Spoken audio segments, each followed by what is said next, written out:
Salam uşaqlar, istəyirəm ki, sizinlə bugün 7.1 turşular və turş meyit mövzusunun tapşırıqlarının izahına baxaq.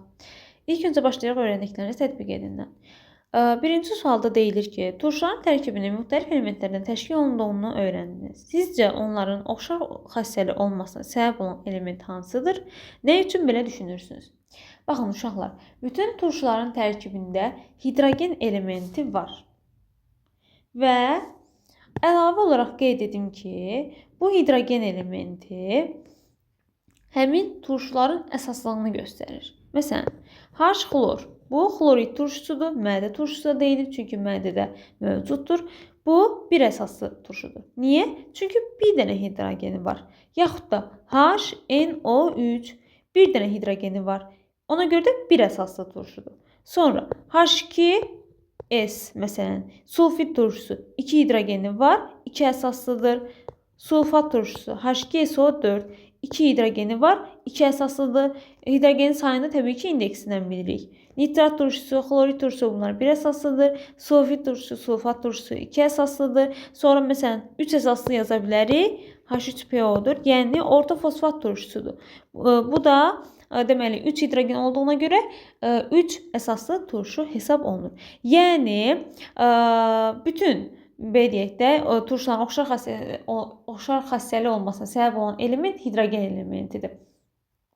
Çünki biz onların nə üçün belə düşünürsünüz? Biz görürsünüz neçə dənə turşu yazmışam bura. Yazırsınız ki, bunların formullarından da görmək olur ki, hidrogen bütün turşuların tərkibinə daxildir.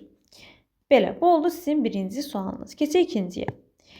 Demək uşaqlar, ikincidə deyir ki, əhəng daşının sirkə turşusunun məhluluna əlavə etdikdə məhluldan tədricən qaz qabarcıqları ayrılır.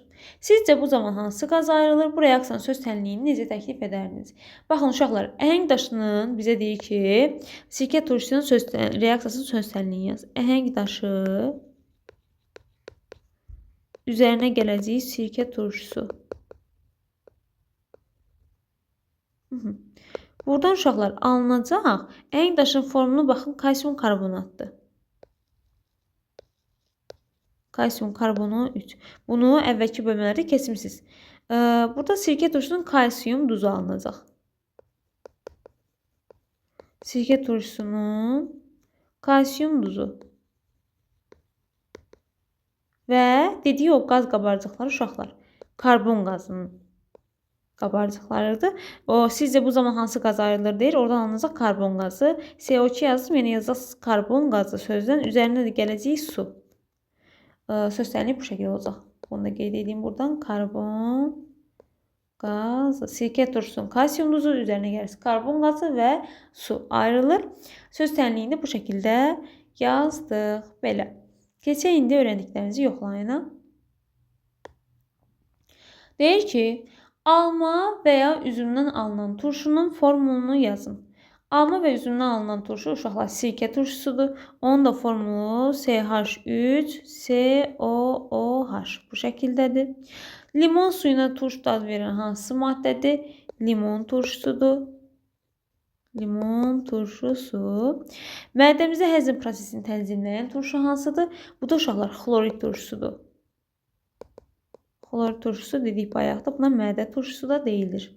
H-xlordur formulu. Daha sonra deyir ki, zəif turşuları güclü turşulardan necə fərqləndirmək olar?